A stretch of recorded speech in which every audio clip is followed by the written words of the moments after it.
Hello नमस्कार साथियों, स्वागत है आप सभी का बैंकिंग बाबा यूट्यूब चैनल में। आज के इस वीडियो में हम बात करेंगे जीएसटी रजिस्ट्रेशन लेने के बाद में आपको फर्स्ट टाइम लॉगिन कैसे करना होता है। जो नॉर्मल लॉगिन करते हैं आप, उससे डिफरेंट होता है फर्स्ट टाइम लॉगिन करना। तो इसलिए इस वीडियो में अपन बात करेंगे फर्स्ट टाइम लॉगिन कैसे करना है।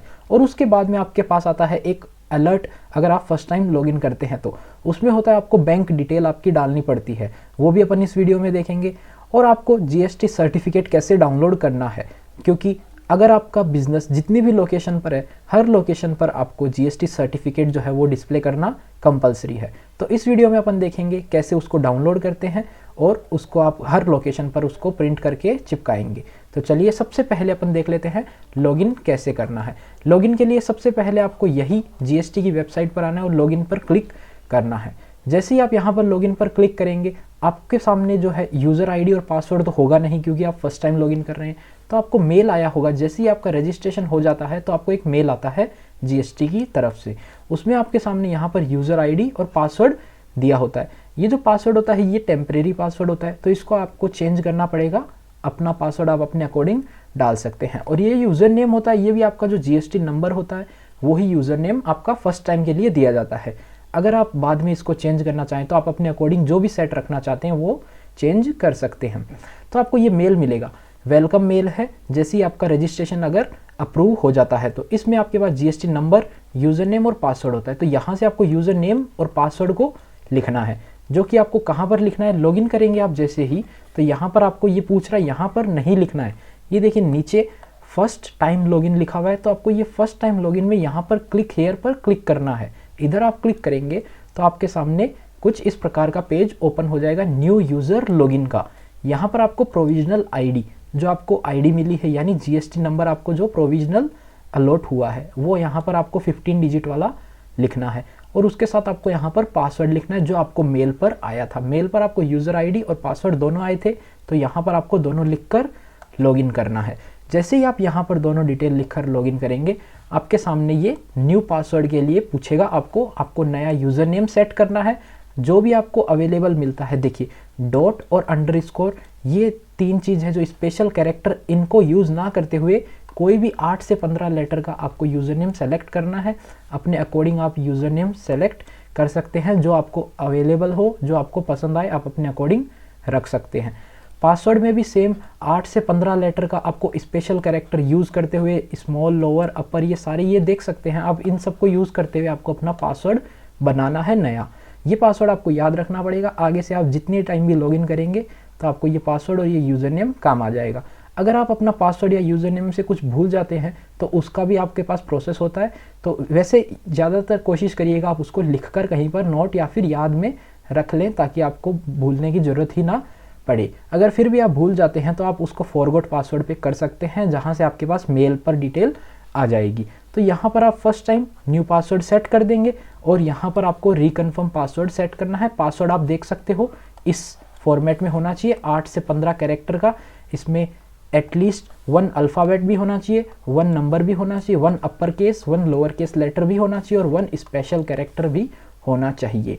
तो आप अपने अकॉर्डिंग पासवर्ड सेट कर लेंगे। ये सेट करने के बाद आपको सबमिट करना है और ये आपके सामने लिखा हुआ आ जाएगा user name and password have successfully created. अब आपका जो आईडी है वो क्रिएट हो गया है। अब आपको सिंपल लॉगिन पेज पर क्लिक करने के बाद जो ये वाला ऑप्शन है यहाँ पर क्लिक नहीं करना। अब आपको डायरेक्ट यहाँ पर यूज़र नेम और पासवर्ड डालना है, जो कि आप आगे से हर बार सेम इसी प्रोसेस से लॉगिन करेंगे। उम्मीद करते हैं आपको लॉगिन प्रोसेस समझ में आ गया होगा। लॉगिन करने के जैसे ही आप फर्स्ट टाइम लॉगिन करेंगे तो आपके सामने ये अलर्ट शो होगा, you have not entered bank details of your GSTIN, please enter the bank account detail by filing application for amendment non core now to proceed further. तो आपको यहाँ पर अलर्ट आया है कि आपने बैंक डिटेल अपनी जीएसटी पोर्टल पर सबमिट नहीं करी है, तो आपको फाइल अमेंडमेंट का ही ऑप्शन मिलेगा और कुछ आप क्लिक नहीं कर सकते हैं। तो आपको फाइल अमेंडमेंट पर ही क्लिक करना पड़ेगा, और जिससे आप कहाँ पर रीडायरेक्ट हो जाएंगे। आपको जो पाथ बताया गया था रजिस्ट्रेशन के अंदर, amendment for registration of non core business, अगर आप यहाँ पर रीडायरेक्ट नहीं होते हैं तो आप यहाँ पर सर्विसेज में जाकर डायरेक्ट यहाँ से सेलेक्ट कर सकते हैं amendment for registration of non core business.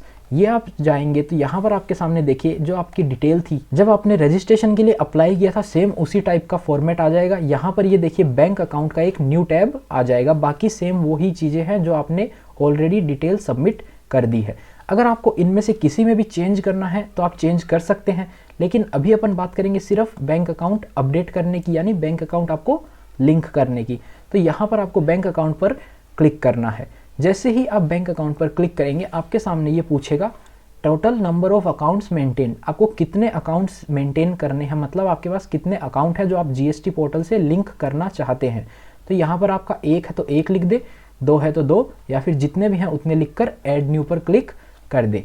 Add new पर क्लिक करेंगे तो आपने जितने भी यहाँ पर डाले उनकी आपको डिटेल डालनी पड़ेगी।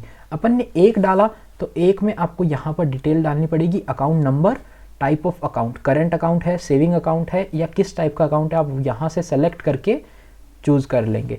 इसके बाद में आपको बैंक का IFSC डालना है। आपके पास जो बैंक का पासबुक या बैंक का स्टेटमेंट होगा वहाँ पर आपका IFSC कोड दिया हुआ होगा। आपकी जो ब्रांच है उस ब्रांच का, हर एक ब्रांच का एक सेपरेट IFSC कोड होता है, तो आप यहाँ पर वो IFS कोड डाल देंगे। उसके बाद में आपको डालना है डॉक्यूमेंट अपलोड। अब डॉक्यूमेंट में आप क्या क्या अपलोड कर सकते हैं, या तो आप चेक अपलोड कर सकते हैं, या आप पासबुक का फ्रंट पेज अपलोड कर सकते हैं, या फिर आप बैंक स्टेटमेंट अपलोड कर सकते हैं। इनमें से आप कोई भी डॉक्यूमेंट यहाँ पर अपलोड करेंगे, 1 MB के अंदर साइज होना चाहिए उसका, और यहाँ पर चूज़ करके आप उसको यहाँ पर लिख देंगे जो आप अपलोड कर रहे हैं, यहाँ पर फाइल डाल देंगे। उसके बाद में आप कर देंगे सेव एंड कंटिन्यू पर क्लिक। जैसे ही आप सेव एंड कंटिन्यू पर क्लिक करेंगे आपके सामने ये डिस्प्ले हो जाएगा आपका एक अकाउंट। अगर आपने 2 करे हैं तो 2, 3, 4 जितने भी आपने ऐड करे हैं उतने आपको डिस्प्ले हो जाएंगे। उसके बाद में आपको जाना है वेरिफिकेशन के ऊपर। अगर आप इसमें से कहीं भी कोई भी डिटेल अपडेट करते हैं तो उसके बाद में आपको लास्ट में वेरीफाई करना पड़ेगा, तब तक वो डिटेल आपकी सबमिट नहीं मानी जाएगी। तो अपन ने बैंक अकाउंट डिटेल डाल दी है, अब अपन चलते हैं वेरिफिकेशन के ऊपर।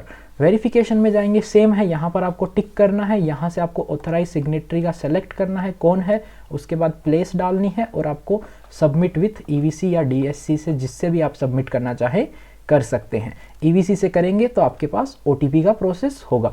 OTP आपके मेल और मोबाइल नंबर पर भेज दिया गया है, यहाँ पर आप वहाँ से OTP लाकर डाल देंगे। OTP डालने के बाद में ये आ गया thank you for submission, system is verifying validating the information submitted by you, ARN will be made available to your registered email ID and mobile number. यानी अपने जो डिटेल अपडेट करी थी वो सबमिट हो गई है और ARN उसका जनरेट हो जाएगा, आपके पास मेल पर आ जाएगा।